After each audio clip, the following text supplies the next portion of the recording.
Everyone has heard of the gold rush of 1849 in California that has changed and developed much of the western United States. Well, most of those deposits are now depleted, and many of those are ghost towns today. After having been in the gold industry for 19 years, I so often wished I could turn back time, back to an era in which gold could easily be found if sought. Now, you and I know that isn't possible, and nothing will bring back time, but I know of another gold rush that is happening today and may become far bigger than the one in California. This is in Guyana, located in the northeastern part of the South American continent. This country is the only English-speaking one on that continent. Guyana is just 3.5 hours from the Miami airport and serviced by 2 airlines daily.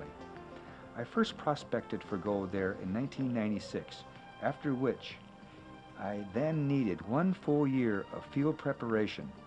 This included road construction of 13 miles through dense jungle and 6 bridges to build to give logistical support for the prospecting venture. Most of this was done by chainsaws and hand labor.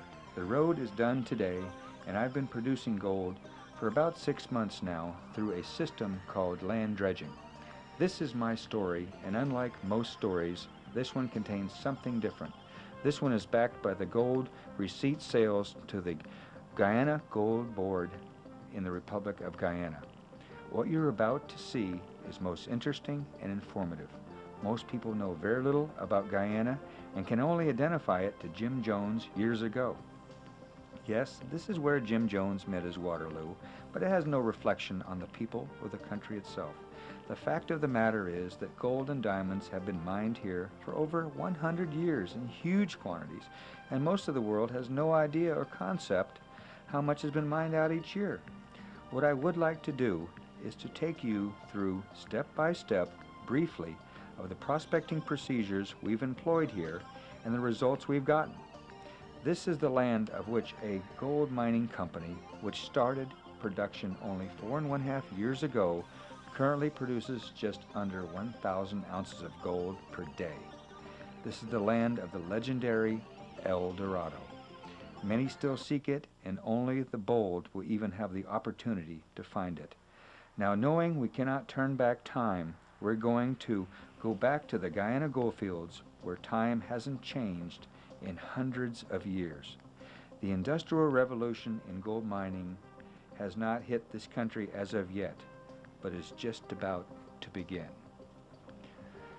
First, the land is cleared of any trees and organic vegetation. This is currently being done by chainsaws and hand cutlasses by the labor workforce. The next procedure is to bore a hole in the ground with water jets, passing all the slurry into a gravel pump. The pump then transfers the slurry to a sluice box, which separates out the gold and discharges the remaining gravel. In our procedure, we backfill all holes, leaving the environment in a stable condition in which the jungle regrows itself. We use no harmful chemicals, protecting our environment and our employees as well. All our procedures are approved by the Guyana Geology and Mines Commission. This procedure is an old, tried, and proven one, simply employing water and gravitational means for separation. Of course, there are some improvements that we have added to this method, but they only enhance the recovery of the gold itself. Please keep in mind, these are prospecting tools only, and actual mining production equipment will produce far more gold in a day than any prospecting tool could ever imagine. What the purpose of prospecting first is to prove due diligence upon the property for viability and economic feasibility. This is what we have done and achieved.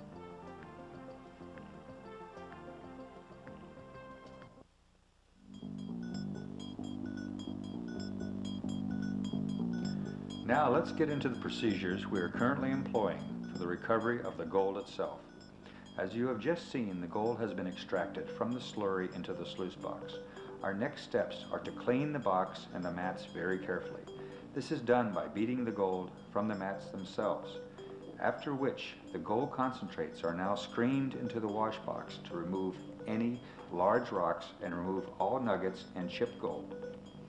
Then now the larger gold has been removed, the finer gold concentrates are taken to the warrior for removal of the gold into a much more finer and condensed concentrate. This material is now mixed with mercury. The mercury captures the gold, forming a mercury-gold amalgam. The mercury amalgam is carefully cleaned to ensure no entrapment of any black sands. The purpose of this is in order to receive top gold price from the Guyana Gold Board, the gold must be as clean as possible. Our gold has been assayed and is 94% pure, in which the Gold Board makes payment with no refining charges. Then the mercury is squeezed through a cloth in which any residual mercury is recovered for subsequent processing of concentrates. The clean mercury amalgam is now placed into a container, pressed firmly into the mold. The mold containing the amalgam is put into the fire upon hot coals and left there until the mercury has been removed, leaving behind a gold sponge. The sponge, along with all gold nuggets and chips, are weighed and recorded. The product is now ready for sale at the Guyana Gold Board, and payment is made in a matter of moments. The gold can also be bought to a licensed gold buyer, and after paying the small royalty to the Gold Board, the gold can be exported.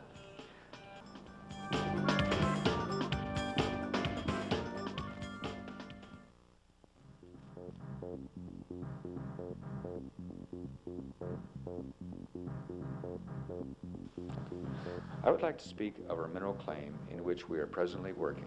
This claim is 1,190 acres in the Oku Mountains. We are presently working on the land on both sides of Arawak Creek. This work ground is about 100 feet on each side of the creek, and following the length, with considering the meandering of the river, is approximately 4 miles in length. Our prospecting team has made numerous pits further downstream, only to find the ground is of equal value to double in value in some areas. This data can only allow us to think the approximate quantity of contained gold should be a minimum of 24,000 ounces without any further discoveries. The gold is coarse and angular, indicating its source is nearby, and the fact of the matter is no sand and all rocks are sharp, indicating the gold has traveled very little. Recently, we found one rock in the head of the box. Upon crushing, the small but heavy rock yielded 3 ounces 6 pennyweights. I am in process of securing other properties to mine, and thus our testing has indicated far greater in value. My name is Peter Mikelis, and I want to thank you for the time you've given me to explain our current activities and our projected Phase 2 expansion.